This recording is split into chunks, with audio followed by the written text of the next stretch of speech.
దేశవ్యాప్తంగా ఎలక్ట్రిక్ వాహనాలకు డిమాండ్ పెరుగుతోంది. దేశంలోని చాలా ప్రాంతాల ప్రజలు ఇప్పుడు పెట్రోల్తోనే నడిచే కార్లకి బదులుగా ఎలక్ట్రిక్ కార్లను ఎంచుకుంటున్నారు.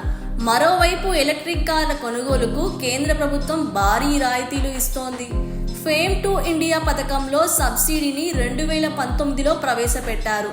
ఈ రంగంలో కేటాయింపులను భారీగా పెంచారు. ఈ పథకం గడువు ఈ ఏడాది మార్చి 31తో ముగియనుంది.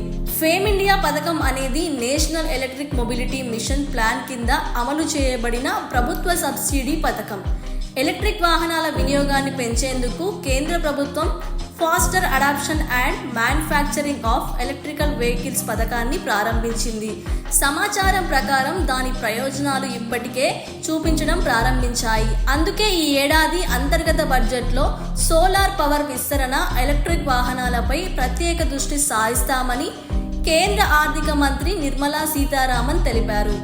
నివేదికల ప్రకారం ఫేమ్ టు ఇండియా పథకం 10 లక్షల ఎలక్ట్రిక్ ద్విచక్ర వాహనాలు, 5 లక్షల ఎలక్ట్రిక్ 3 చక్రాల వాహనాలు, 55,000 ప్యాసింజర్ ఎలక్ట్రిక్ కార్లు, 7,000 బస్సులను లక్ష్యంగా చేసుకుంది.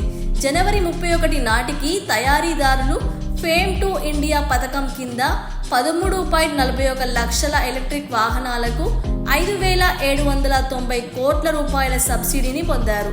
ఈ జాబితాలో 11.86 లక్షల ద్విచక్ర వాహనాలు, 1.39 లక్షల 3 చక్రాల వాహనాలు, దాదాపు 17,000 4 వీలర్స్ వాహనాలున్నాయి.